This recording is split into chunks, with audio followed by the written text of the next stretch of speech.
हाय। तो आज हम और आप डिस्कस करेंगे टीन एज पे सुबह जल्दी उठने का असर। टीन एज ना एक अलग स्टेज होती है जहाँ पे हमारी बॉडी प्यूबर्टी के बाद अलग अलग हार्मोन्स रिलीज करती है और ये बहुत ढेर सारे चेंजेस लाता है बच्चों के स्वभाव में और उनकी इंटरनल फिजियोलॉजी में। तो टीनेज के टाइम पे स्पेशली आफ्टर प्यूबर्टी आपकी ना बायो क्लॉक चेंज हो जाती है। बच्चों की बायो क्लॉक 2 घंटे आगे शिफ्ट हो जाती है। तो इससे क्या होता है, उनका सारा जो रूटीन है ना वो चेंज हो जाता है और वो 2 घंटे आगे बढ़ जाता है।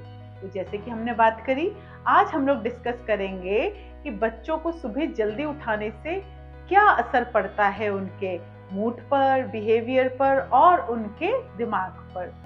तो अगर एक टीनेजर है, उसको चाहिए होती है 9 से 9.5 घंटे की नींद। इनफैक्ट रिसर्च प्रूव करती है कि उनको 9.5 घंटे की नींद ज्यादा इंपॉर्टेंट है उनके डेवलपमेंट के लिए।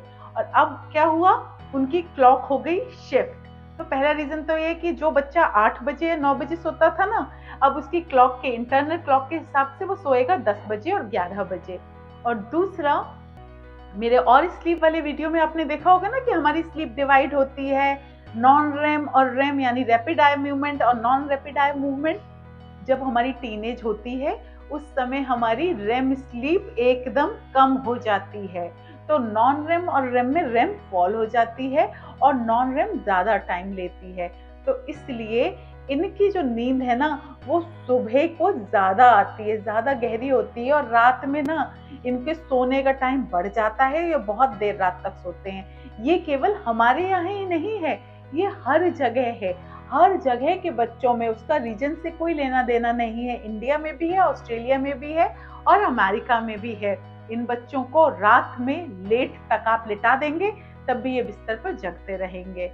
तो आपने बच्चों को क्या किया, उन्हें चाहिए 9.5 घंटे की नींद और 2 घंटे शिफ्ट हो गए। तो जो उनको नींद मिल रही थी 8 घंटे की, वो भी कम होके रह गई 7 घंटे की या 6.5 घंटे की।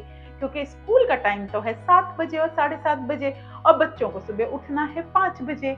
तो बहुत इंपॉर्टेंट पीरियड हमारी लाइफ का और बहुत इंपॉर्टेंट पार्ट नींद जो हमने कॉम्प्रोमाइज कर दिया। और क्या असर होता है उसका असर पड़ता है बच्चों के मूड पर।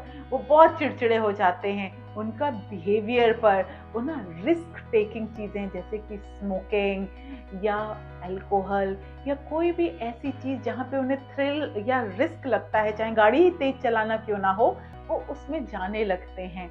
और उसका असर पड़ता है उनके दिमाग पर। कैसे पड़ता है, उनकी मेमोरी, उनकी याद नहीं रहती हैं चीजें। उनका रिस्पॉन्स टाइम बहुत कम हो जाता है, जिसे रिएक्शन टाइम भी कहते हैं। वो रिटेन नहीं कर पाते हैं चीजें और उनका अटेंशन और फोकस नहीं बनता है।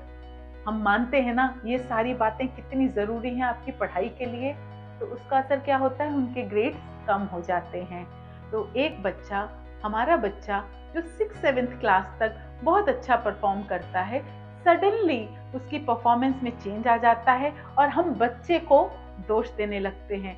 कहीं ना कहीं इसका रीजन हम तो नहीं है, हम उसकी नींद पूरा नहीं होने दे रहे हैं जिस वजह से उस पर यह असर आ रहा है।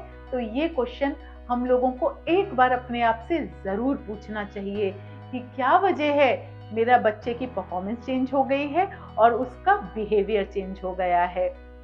मैं एक एक्सपेरिमेंट शेयर करूंगी जो यूएस में बहुत स्कूल्स ने किया। उन्होंने अपने टाइम को 1 से 2 घंटे अलग अलग स्टेट्स में अलग अलग, कहीं 1 घंटा, 1.5 घंटा, 2 घंटे आगे शिफ्ट कर दिया।